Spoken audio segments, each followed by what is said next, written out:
Hey, and we are live. At least I hope so. It says red in the corner. I am Chris Robin, aka at Detroit Beastie. That is Dave at Corporal Eddie. We are here live on a Friday the 13th, a little special edition here, live DFS den here at the Fantasy Six Pack. So if you're watching on the YouTube channel, we thank you. If you're watching on Facebook, we thank you. If you're using your phones, we thank you. If you're on the toilet watching, we thank you. So anything Double thanks. double thank you. So anything you want to do or talk about, let us know in the comments. Obviously, we have a schedule to keep here. I took a couple melatonin tabs about 10 minutes ago. So Dave, we're going to have about 45 minutes before I'm zonked out in bed. It's been one heck of a week, but what better way to end it than here with you and Fantasy Six Pack. The melatonin thing was a joke. I don't want anybody to freak out, but hey, we are here. Dave, how's it going? And let's run through what we're gonna do here this evening, hoping to keep it. Maybe we should have worked this out when we weren't live,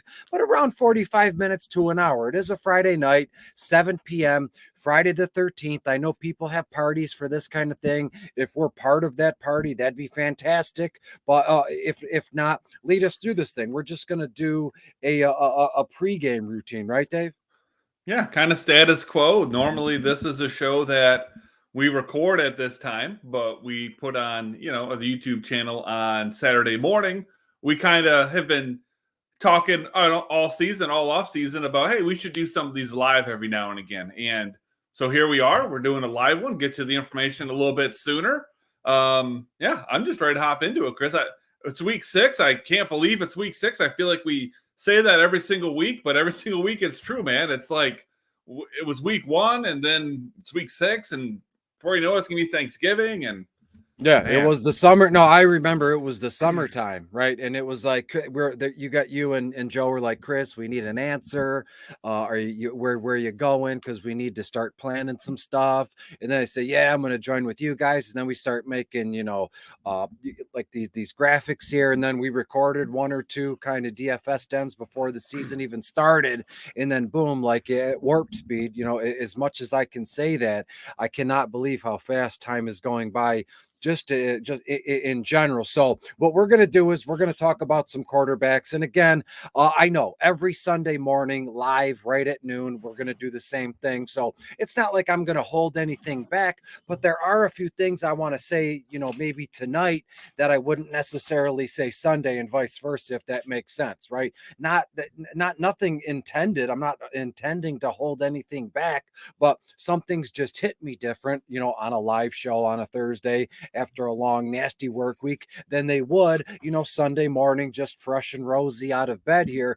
But to me, it's all about, the injuries and such and the bugs and what's going on with Chicago's running backs. Miles Sanders is now out, so we'll get to running backs. But Dave, I'll toss it to you. Let's talk about some quarterbacks. And I know you always speak from a cash game perspective, but is there any way I can persuade you on a Friday the 13th that you might say, well, I got a guy, I got at least one quarterback I'd like to use in a GPP? Is there any, if not, it's okay. I understand, but let's hear what you're looking at for quarterbacks for cash games this week. yeah. Week So I 6. mean, for cash games, I think it gets pretty simple here. I'm really strongly looking at 2 guys, and I'm going to throw a third one in there as well. But I think Matthew Stafford's a guy that I was really in on last week.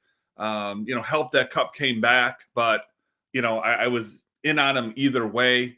I think that just Cup being back really unlocks some upside there from Stafford, and that goes along with the floor that we've already seen. He's only gone under 3x one time this year, and that's kind of the generic number I look at for cash. Is a guy going to get me 3x? And if so, then he's definitely an option in the cash pool. But they're matched up this week against Arizona, a team that's given up the most points to quarterbacks this season. And it's a solid price for a guy that I think that we can be pretty confident in here. Not going to disappoint us in cash just due to the volume that we've seen him throw to, and then now the guys that he has available to throw the ball to as well. And then Gardner Minshew, I mean, least expensive viable quarterback on the slate this week, at least on DK. Kind of the punt option at the position this week. I say that, Minshew is probably, far from a sure thing, but we have seen him come in and start before, at a low salary. He's been, cash viable doing this for a couple of years now. Upside is probably a little bit limited, but I think his floor, extremely reasonable. Decent matchup here against Jacksonville as well, getting up to 12th most points to quarterbacks. So that's probably where my cash is going to sit, is one of those two guys. But I'd also be remiss if I didn't talk about Justin Fields, especially now with, all that running back turmoil. They're bringing up Deontay Foreman, who I know we'll talk about. But Deontay Foreman's got a grand total of 7 touches and not one since week 1. So Justin Fields could be not only this team's quarterback, but he could be their, running back 1 as well here. But, he's coming off back-to-back 5x value weeks. Gets a great matchup here with Minnesota next. It is a divisional game, though. I say those tend to be a little lower scoring than expected because of the familiarity between the teams. But, he is the ultimate cheat code at quarterback. Running ability, I would argue, is the most efficient in the league. It's just his passing volume, which is the concern. 25th in the league with just 30 attempts per game. Does make up for it, though, a little bit. He does have a league-leading 7.2% touchdown rate. And honestly, I think touchdown rate probably is maybe the most undervalued quarterback stat in football.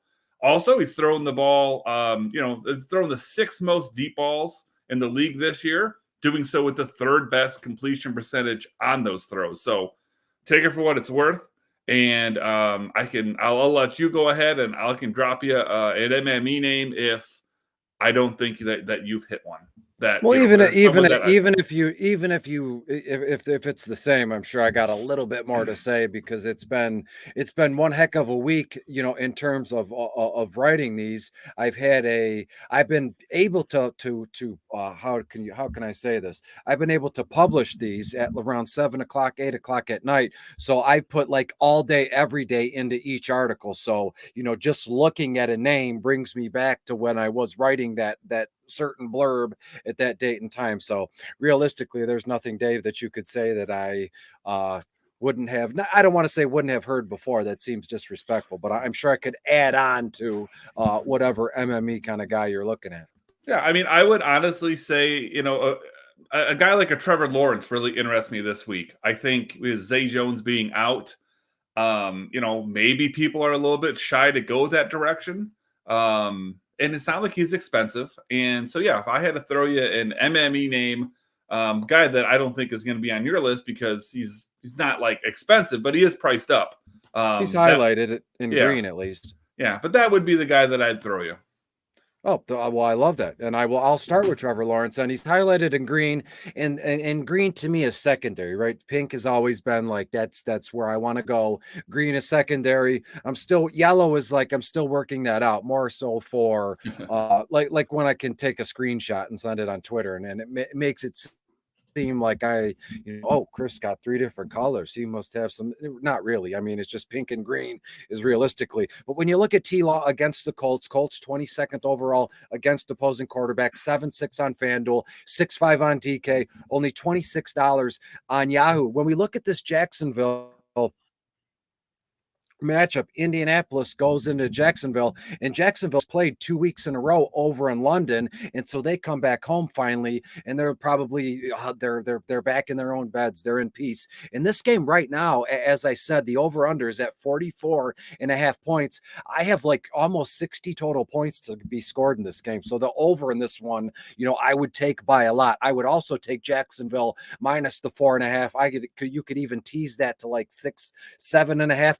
I have Jacksonville hanging 31 points. How were they going to get there? Mainly on the strength of T-Law's arm and at Travis Etienne, right? But again, Travis Etienne finds the end zone 70, 80 yards. More than likely, it was because Trevor Lawrence flicked him the football. So to me, Trevor Lawrence, the upside in this one is massive, and I could see Trevor Lawrence going off for 280 yards and 3 touchdowns without even thinking twice. As I move down the list, also highlighted in green, Matthew Stafford. You said all you had to say about him. Stafford was also mentioned in bottom of the barrel, so we're just like beating a dead horse here. But now with Cooper Kupp back and Matthew Stafford is finally able to, take that next take that next step, not in his development per se, but get back to where he was before, a Super Bowl winning quarterback, a guy that that could just take the franchise and on his back and his shoulders and just do everything he can in his power to win games. And that's the kind of Stafford I think we're now seeing, right? We saw the disheveled,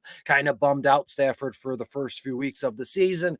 We had the wife comment, and now Stafford, you can tell he's kind of got a scruffy 5 o'clock shadow. That's the Stafford we want, and that's the Stafford we're getting. So let's run with it. One guy that's probably it's going to be shocking to even you is Sam Howell. Washington goes to Atlanta. Atlanta's 14th overall against opposing quarterbacks, but get this: Sam Howell's just chucking the football, and he doesn't care what happens. And if I can get Sam Howell on FanDuel at $7,000 or on DraftKings for 5.5, and I know he's going to throw the ball, 35 to 40 times, and it's going to equal 280 to 300 yards.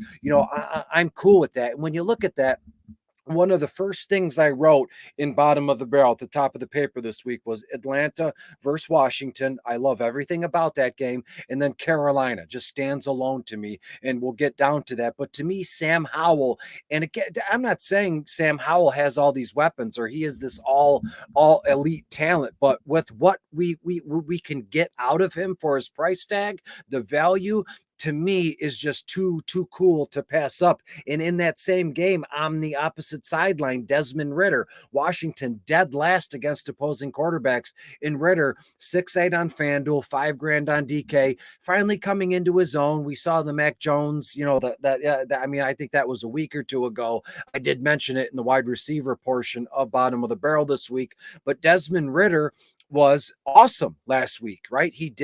I think if I'm not mistaken, Desmond Ridder was accountable for 3 touchdowns last week, and I see no reason why he cannot do that again this week. When you look at Josh Dobbs, playing opposite of Matthew Stafford, the Rams 19th overall against opposing quarterbacks, and that LA Rams defensive line is awesome. They're going to get push and they're going to move the football, but what does Josh Dobbs do best? He can move out of the pocket and he can extend plays with his legs. I'm not going to put Joshua Dobbs in a DFS lineup in hopes that he can just stand in the pocket and rifle the ball down the field. That's not the quarterback he is. I'm after the Josh Dobbs that's going to extend plays after the pocket collapses, because that's going to happen a whole heck of a lot, on Sunday. So give me Joshua Dobbs to some of his playmaking guys, right? In Arizona, Michael Wilson, Rondale Moore, those kind of guys, right? If the pocket collapses and he extends a play,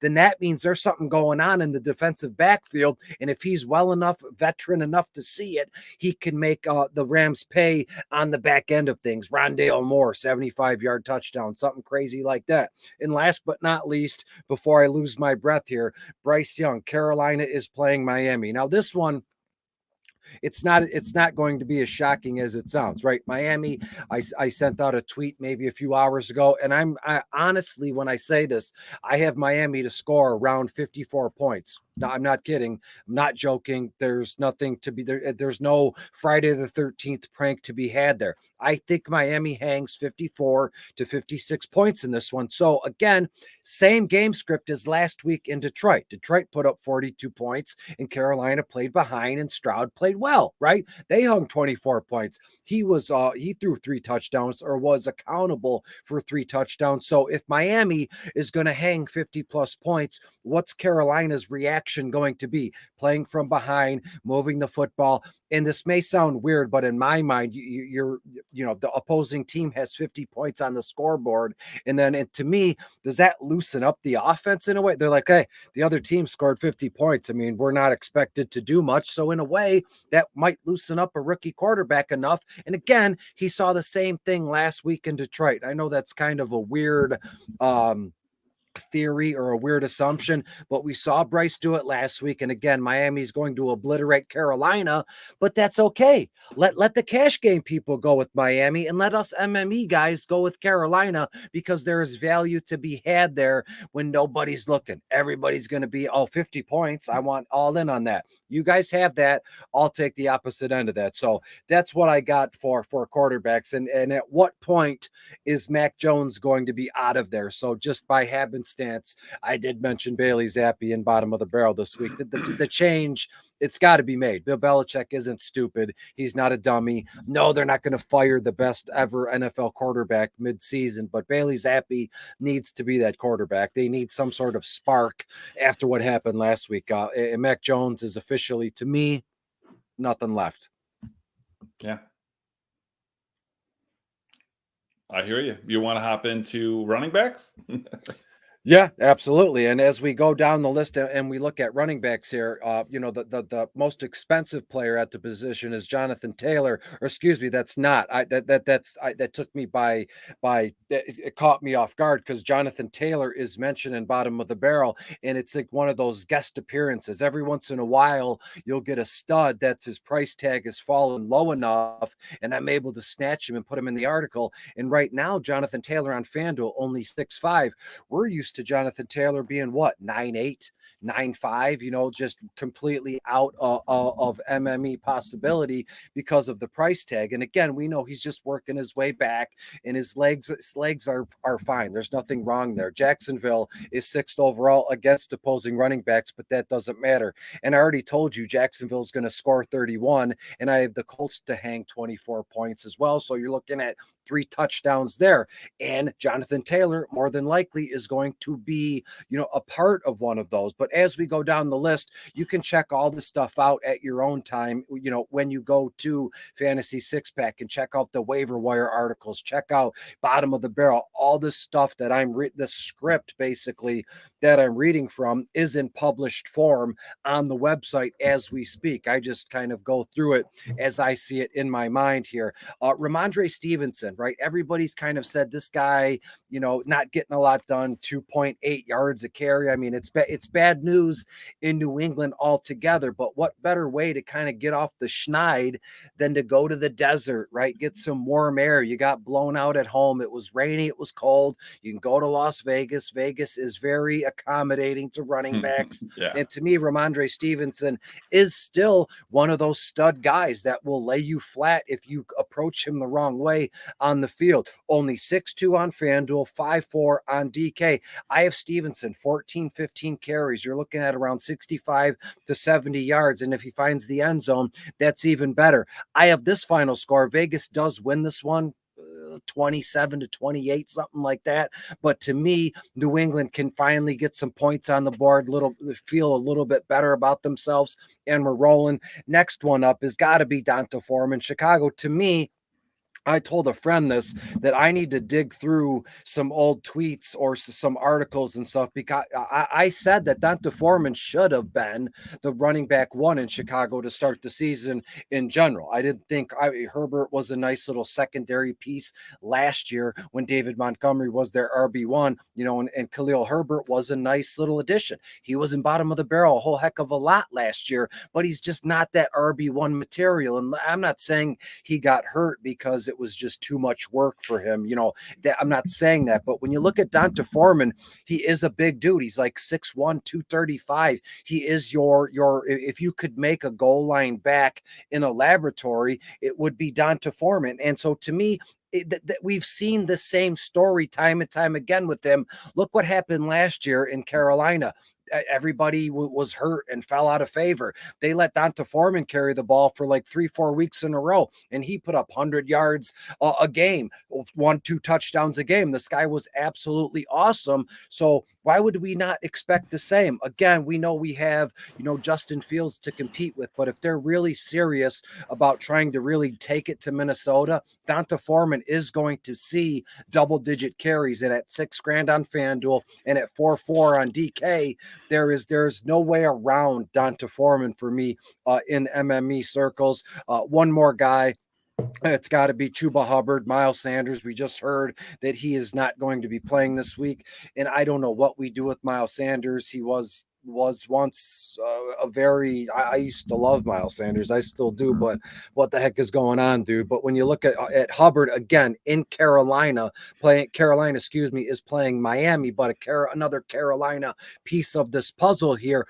in Miami, and he can do anything you need him to do. He can carry the ball, he can receive the ball. So to me, Chuba Hubbard at only 5.5 on FanDuel, $4,300 on DraftKings in a game where we know Miami is going to hang. We don't know. I think I know Miami's going to put up 50 points, but to me, Hubbard makes for a great play in a stack, in like an FU kind of stack. While everybody says Miami, I absolutely love Carolina. And it starts with, as I said, their rookie quarterback, Bryce Young, and I'm going to add in Chuba Hubbard in there too, and a couple of their wide receivers when we get there. But to me, I'm completely thinking, off the wall this week, and sometimes it's good and sometimes it's bad, Dave. So hit me with some cash game running back, excuse me. Yeah, I mean, for me, it starts with Raheem Mostert. I had him locked in very early in the week. But it would take something just unforeseen. I mean, barring him getting hurt, really, Mostert's just a lock in the cash lineup. I mean, to put it simply, biggest favorite of the entire week, going up against Carolina team, giving up the most points to running backs. I literally can't think of a single reason why, Mostert would not be in my lineup. He's going to be extraordinarily popular. He might be pushing, 80% in cash this week. And I think you're kind of crazy not to play him. And then you just have to cut you off, but do you think Raheem Mostert scores a touchdown this weekend, Dave? I don't see why not. I mean, the only real downfall. Oh, yeah. You want to throw that on the parlay card? I'm in on that one for sure. I don't see why not. Could be 2+ in my mind. If they score 50 points, obviously Tyreek Hill's going to put up 200 yards and 2 touchdowns, but 50 points is a whole heck of a lot. And we could see kind of a game that we got out of Mostert last time without Devin Shane there. This time, Mostert could be pushing 2 to 3 touchdowns. Yeah, so let's add. We'll talk about list. that. We'll talk about it more in depth on Sunday, but yeah. we'll write it in pencil tonight. Yeah, we'll put it on the list and we'll see where we sit there. You just talked about Chuba Hubbard. Miles Sanders is out. Hubbard's going to lead this team in carries. He was already getting almost a 40% opportunity share anyways, so it's not like he wasn't seeing the ball. They do like him. It's just a team that's going to get behind, and they're going to get behind early. But I mean, at this price, it's kind of hard not to put him in your cash lineup. You just don't get starting running backs at this price very often. So I think I wouldn't call him a lock just quite yet. It's only Friday night, but he's looking like a guy that's going to be in the lineup. And then David Montgomery. I mean, you put David Montgomery down for consideration for the touchdown parlay here as well. Jahmyr Gibbs ruled out already. Zonovan Knight, the guy that was filling in for Montgomery and Gibbs, as they've been missing time, he's ruled out. So it's Craig Reynolds, which a non-Lions fan goes, who? And David Montgomery to lead the backfield. If it wasn't for having the value of Hubbard, and I'll talk about Deontay Foreman here in just a minute, but if it wasn't for those two guys, becoming, cheap options all of a sudden, Montgomery would be a lock for cash this week. He may still be a lock for cash. It's hard for me to pull the trigger right now because, there's 4 guys that I really want to play. I can only play 3 of them at most. So we'll see how it shakes out. You were just talking about Deontay Foreman. He's a guy that in best ball, I was drafting a whole bunch of because I did think that there was a chance he was going to end up being the best running back on this team. And I didn't think that would be because of injury. We'll see what happens.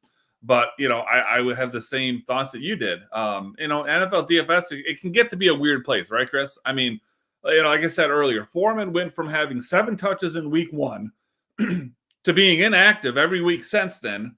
And now he might be a cash lock. Just like that, right? It's just crazy. But I think that, like you said, they may just give him as many carries as he can handle because he's proven he can do that. He did that last year in Carolina. There was a stretch where he was getting 20+ carries for, like you said, a handful of weeks. So those 4 guys are probably where I'm going in cash. But I did want to throw out a couple other names just in case things change or somebody has a different opinion. Joe Mixon, the absolute king of volume here, leads the league, 87.1% opportunity share. He just has not been very efficient. He's been putting up 2x on his salary, but we would like to see more from him. He's not super cheap. But he's a guy that I think is absolutely in play for cash. CMC. I mean, I'll say it like I say, death taxes and playing CMC, in cash when he's healthy. Anytime you want to slide CMC in there, I think it's a good idea.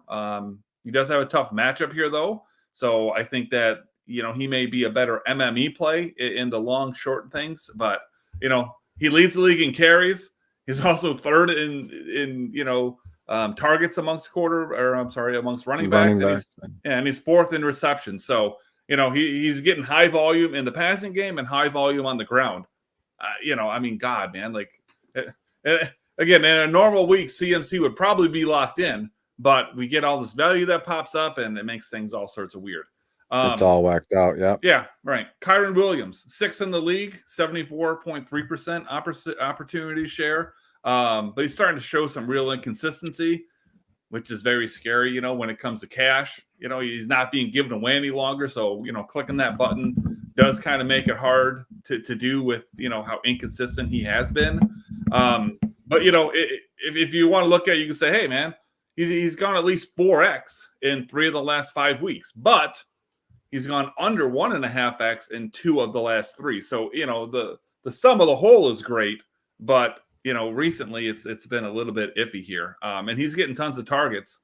And it could be, if I may speak about Kyren Williams, could be just a case of finally getting RB1 treatment, right, in the facility, in the community, right, and it's not. I'm not saying it's weighing on him, but maybe physically, right, he's like he can handle it, but the inconsistencies, that just basically growing pains. Because last year it was Cam Akers, it was there was like 2 or 3 other guys there, and they actually made Kyren a healthy and active basically all year last year. And I held on to this guy in dynasty formats just for the heck of it, and they're all gone, and it's Kyren. And now finally he's being given the RB1 treatment. He is their running back 1, and it is nice to see that Cooper Kupp is back now, so a little bit is going to be lessened off his shoulder. So to me, in my opinion, the inconsistencies could just be that the growing pains, getting into the swing of things of what a true blue running back 1 kind of season would have to look like. So that is my opinion in terms of running backs. You want to get right into wide receivers? We'll just swing right into it. We're 27 minutes into this thing. We are live here on a Friday night, Friday the 13th, not just any night. I have my this old it's not, I was going to say old stinky pumpkin. It's not stinky, but I've had it since I was a kid, and I thought it was like a perfect prop when we did our promo, and that face I made. Absolutely. You called me out in the text message. You did that on purpose. I kind of did do that on purpose. When we look at the wide receivers here, 2 things I want to say. First of them, one of them is I'm not going to get sucked into all this value that is now opening in Minnesota with the wide receivers, KJ Osborne and Brandon Powell, and everything. And I say I won't get sucked into it, but I mentioned every one of those guys in bottom of the barrel because that would be my duty. I mention these guys and I let all of you out there make the decisions. But me personally, when you look at this game, the over under is at like 44, right? And you said it earlier in a broadcast about a divisional game, right? These teams know each other well. And for some odd reason, I do like Chicago to win this game, but for some odd reason, even going back to the Donta Foreman thing, this coaching staff is so whacked out, right? The Chicago Bears coaching staff is so in over their head, right? They make Donta Foreman out that he should have been their running back 1 to start the season. And God knows, would that have changed anything? Probably not. But to me, I feel like Chicago, they're at home. Minnesota comes into town. Justin Jefferson isn't there. Justin Fields has been on fire his last 2 games. And finally, this head coaching staff they're still on the hot seat, right? But I'm thinking that the coaching staff is like, hey, here's our chance to really let's try to embarrass Minnesota in any way that we can, because to take the heat off of us, because we're just not good coaches and everything. So they're going to get Donta Foreman in there a ton. They're going to let Justin Fields, open the playbook and do what you want on the field and everything. So to me, in terms of this Chicago Minnesota game, Chicago's going to me personally, they could lead. They could have the ball a ton on this one, just running the ball, pounding it with Don to pound, Justin Fields, just time of possession. And when you look at the other opposite side of it, Kirk Cousins looks to be, I don't know if any of that BS is true. Is he pissed off? Is he going to get traded? Are the Jets after him? Are the Giants after him? I mean, there's a lot of confusion. And I also heard that Justin Jefferson was seen running at full speed, just running sprints in the team's practice facility 3 days after being placed on the IR. And it's like, is the secret out that they're just like, he is injured, but they put him on the injured list just so they could have a reason to tank for some odd reason and they're going to trade Kirk, right? And so they can tank and maybe I don't know what the hell is going on in Minnesota, but it's not good. So when you look at these wide receivers, in terms of what was it, KJ Osborne, Brandon Powell, I'm not going to be tricked by that duo or that trio there. I love the Washington combo of Curtis Samuel and Johan Dotson to go with our Sam Howell stack here. And Curtis Samuel has been very effective with his targets and touches. Yeah, Dotson not so much, but in a week where Sam Howell, to me, they're in Atlanta, he's going to air out the ball. I could see a case here where Samuel and Dotson both find the end zone. And they're very cheap. And in a game where no one's even who the hell cares about Washington and Atlanta, the over under is at like 42.5. I have the final score at like 23-21. So to me, Dotson, Samuel, and Howell make for an outstanding, it might be my favorite number one overall MME stack as it stands now live on the air. As we go down the list, Darnell Mooney makes for a nice little play in Chicago against Minnesota. They're up 29th overall against opposing wide receivers, 5.8 on FanDuel, 3.7 on DK. Elijah Moore is on that list. Josh Downs broke out last week. So again, he's going to be given a little bit more. You did it last week and we knew it was coming, but now that it's happened, let's feed you more and see what more we can get out of you. One guy I want to mention, and I said this exact thing in bottom of the barrel, the wide receiver, Kendrick Bourne, New England's wide receiver. So if I write down a guy in my notebook, in my bottom of the barrel notes, if I write him down in pen, he makes the article. There's been maybe twice in 10 years where that hasn't happened, because if I scratch off a guy and I don't mention him and he goes off, it's like, well, I swear I wrote him down in my notebook. The boy who cried wolf gets no respect. So rarely do I do that, but Kendrick Bourne in Vegas, God only knows. Last two guys, give me two guys here. Tutu Atwell, the Rams are in Arizona. You like Matthew Stafford. I like Matthew Stafford. Tutu Atwell might fly under the radar because it's going to be Puka and Cooper and Puka. But to me, Tutu Atwell at 5.5 on FanDuel and only 5.1 on DK doesn't have to do much to hit value. And to be honest, you know what I mean? Arizona, they're already thin in that secondary. They're already a patch network, in their secondary. They're going to have so much trouble covering Cooper and Puka and Tyler Higbee that Tutu might get away from. I guarantee you that Tutu Atwell at least scores some long bomb touchdown. And by long bomb, I'm saying 35 or plus yards. To be fair, I'm thinking 50 or plus yards. We see Tutu Atwell get behind the defense and score a touchdown. It could happen twice. That's just how I'm thinking. And my last guy is Matt Collins. Again, this Atlanta-Washington game that I keep bringing up.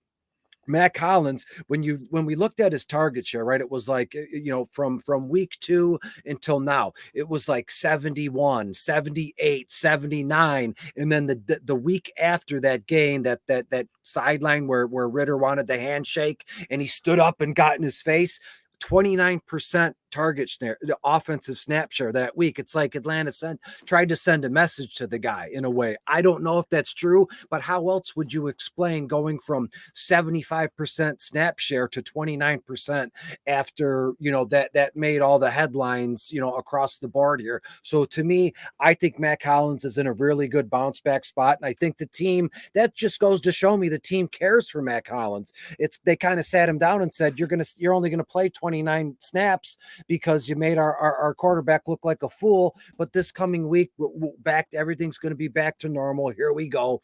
Washington 30th overall against opposing wide receivers. Mac Hollins was their big signing, came over from Vegas. Was it just a one-time thing? He hasn't done much in Atlanta, but at $5,000 on FanDuel and only 3-3 on DK, I like Mac Hollins a lot. Again, in this game, I can just not get away from, and maybe I know I'm sick, but it's just coming out more tonight, I guess. I don't know, being Friday the 13th. What are some guys that we can really count on this week that aren't just wild Detroit Beastie kind of bullshit moves? Well, we can add this name to the list. I'll start you off with a guy that we can add to the touchdown parlay, and that's going to be Jamar Chase. Not playing Chase last week was my biggest mistake in cash. Was the first non-profitable week that I had in cash. I actually got my ass kicked, if we're being honest. But everything pointed to playing him. I talked myself out of it. He was in my lineup on Sunday morning. I decided, it was a little bit too risky, and the rest is history there, man. Not going to be making that mistake, though, this week. Chase is locked into my cash lineup. It would, similar to, Mostert, it would take something, quite unforeseen, and we've lost the beast man. Hey, there he is. I had to sneeze, and I had to sneeze, and I don't have a cough button. I'm not in a studio, so I just did stop cam, sneeze, and boom, I'm back. Right. I apologize for scaring you like that. No, I was like, what Friday the 13th, Jason got him, but now we're here. Yeah. But like I said, it takes something unforeseen, like, with Mostert to get him out of my lineup. And I'm going to give you some stuff real quick that it makes it seem as though you can't play him either, right? Chase, second in the league in targets, second in the league in receptions, seventh in yards, fifth in touchdowns, first in route run percentage, third in snap share, second in red zone targets, first in end zone targets, fourth in target share. And all of this has been why Joe Burrow has not been healthy. So I'm playing Chase and cash, and, I hope you're right along with me. Adam Thielen's next guy on the list, man. I would say Adam Thielen, you can't stop him. You can only hope to contain him, man. But seriously, though, like, Thielen has just been absolutely ridiculous. At least 3x in each of the last 4 games. At least 5x in 3 of the last 4. And he's been 6x or more in 2 of the last 4 games. Now, his price is starting to get up there. I don't think that, it's high enough that, it's prohibitive yet. But, guys, top 8 in the league in targets, receptions, and route run percentage. A lot of ways to build in cash this week because, we have so many salary savers. But I think that, and we lost Beastie again. Looks like his computer crashed. So it might be me here the rest of the way. But, you might just want to play Thielen, regardless of what's going on. We got DJ Moore, seeing his targets increase every single week. 3 straight games with a touchdown, including 3 last week. It's been over 100 yards in 3 of the last 4 games. Going up against that, Minnesota defense that's been shredded all year long. Clear alpha receiver on that team. Chicago passing game, like I said earlier, with Fields, it's left a lot to be desired. And then their running back room, as we mentioned too, just very injured. So could lean into the pass a little bit, probably a little bit of both, but we could see another ceiling performance here from DJ Moore. Jordan Addison, he was just talking about how, we're a little bit iffy on the Brandon Powells and KJ Osborns. I don't think you need to be iffy about Jordan Addison, kind of the dream position here for him. Moves into the wide receiver 1. Question really is he going to excel, or is he going to find it tough to overcome, being, the wide receiver 1 now on the team? I think he's very cash viable with, all these targets that have opened up. Christian Kirk, it's just been solid, not necessarily spectacular, but solid. He put up at least 2.5x in each of his last 4 games. Got a kind of neutral matchup going up against Indy. But he's a guy that I think that with Zay Jones being out, really gets his really makes him more viable. Josh Downs, the guy that, Chris had talked about, again, I don't think we necessarily need to force savings this week. We certainly have it, with running backs if we want it. But, it's still nice to get this guy at this salary.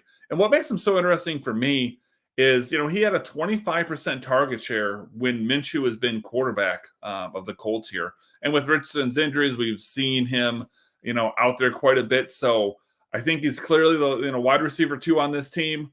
Getting a good game environment, and the target share he's seen with Minshew probably is going to end up making him to be a cash lock for me. It's just a little too early to call that right now. And then I got to talk about Tyreek Hill. He's healthy. I think that, Miami beats the brakes off of Carolina this week. And, Hill's going to be an option all the time in those circumstances. So many salary savers that are available, you can easily fit Hill into your lineup. I probably am going to end up playing Hill and Chase together because I can. Another guy, Cooper Kupp, again, I'll say it, when he's healthy, it's hard to keep him out of your lineup.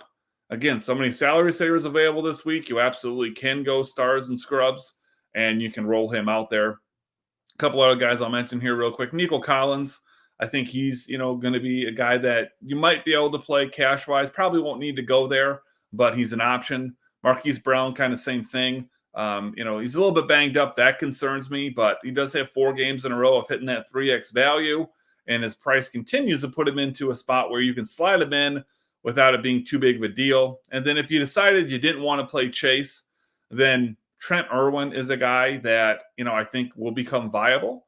I think he's a great punt option, but this is if T. Higgins is out. If T. Higgins is in, even though I know he won't be at, 100%, I don't think you can play Irwin in cash. Higgins seems like a real 50-50 at this point in time. But, even if Higgins plays, I think that Irwin is a guy that an MME becomes pretty interesting. I would almost rather Higgins was in to play Irwin in MME than if Higgins was out. But that's where I sit there.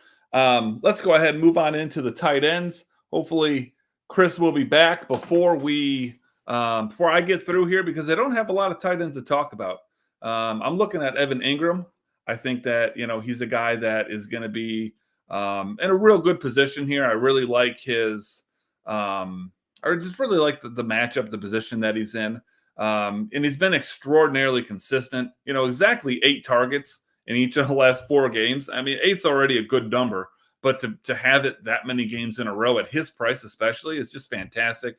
He hasn't hit the 3x mark yet this year, but he's been very consistent with about the 2.5x each week. So, we're still getting good out of him. It's just, a little bit to be desired, but I still like it. Very solid play here for cash. Got a fairly neutral matchup, but I am very likely playing Evan Ingram in cash this week. Other 2 options I'm looking at, though, Zach Ertz. He's a guy I pretty much talk about every single week here. Now, granted, he hasn't really helped me win by any means, but he hasn't killed me. Definitely not last week. Now, thankfully, like I say, last week, he got into the end zone. So he did salvage a 2-catch for 10-yard day when he just got 4 targets. But, basically price the same as he's been all season long. Pretty much in the same situation he's been all season long. Never, really been super excited to play Ertz, but he just has been making sense over and over again. And then I'll give you Noah Fant. Pretty much, looking like the closest thing to a punt tight end that there's going to be this week. Targets haven't really been a whole lot to write home about. 4, 5, 2 targets. Now he has caught all but 1 of them, and he's been putting up, 3x pretty much every single week he's played. So if you, go whatever route you do go and come to find yourself needing, some tight ends, to save salary at tight end position, I should say, then, this is a guy who you might want to look at. And it looks as though Chris is back. And the timing is perfect, Chris, because I finished up the wide receivers. I went into tight end. I heard you. Yep, I just finished the tight ends. So it was weird. I was commenting along because on YouTube, and we have a couple other comments there. So,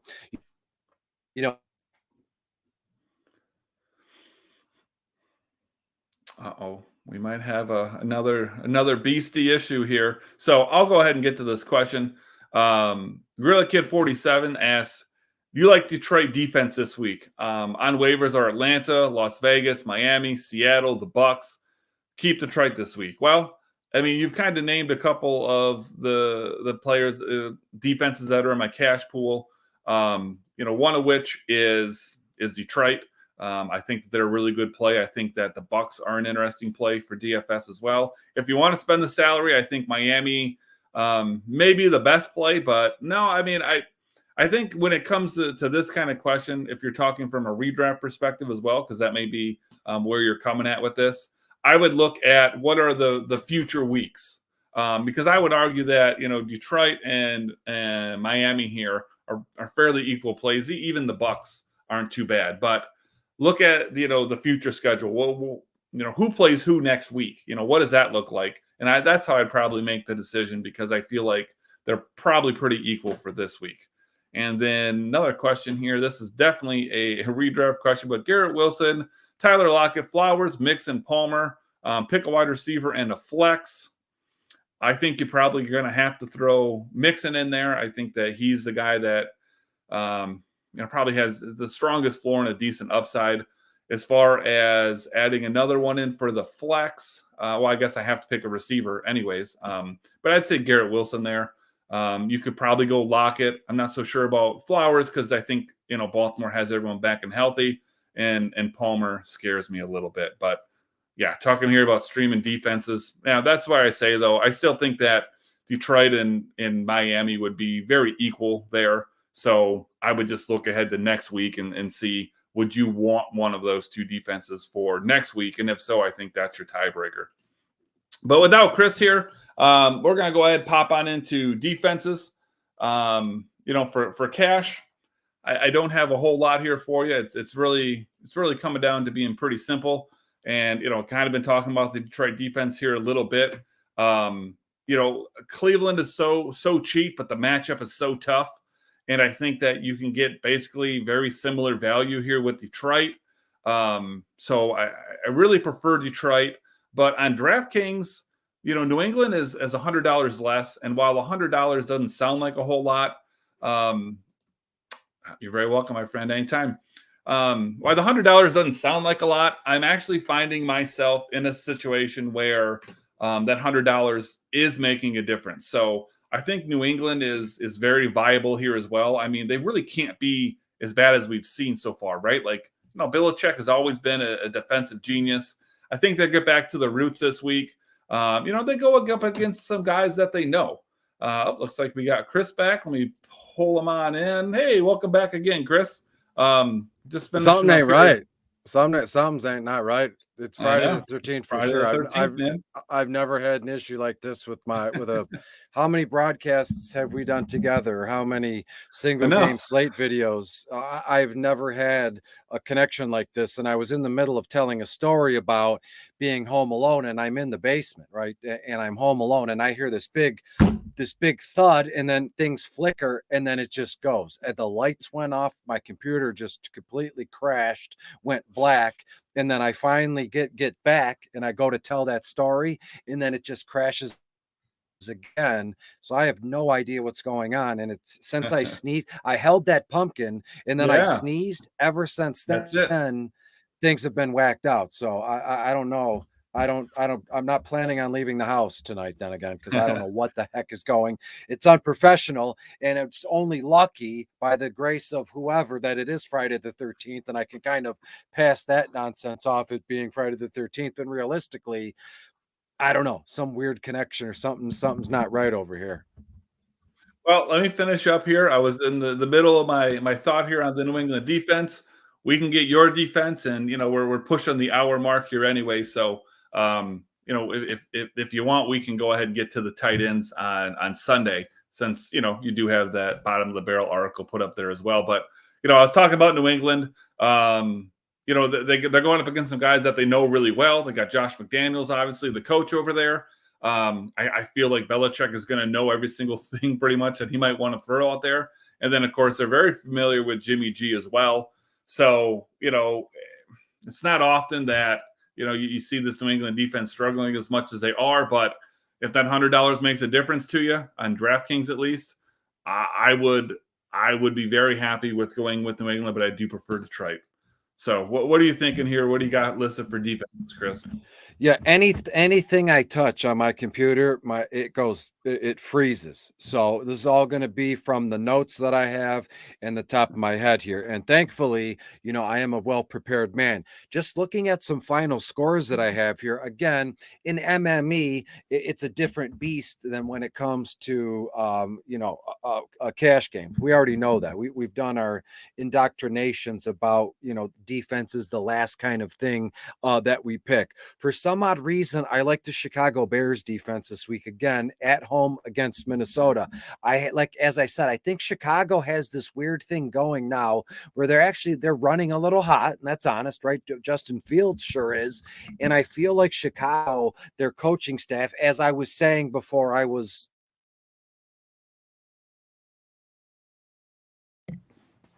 we may have lost Chris one more time.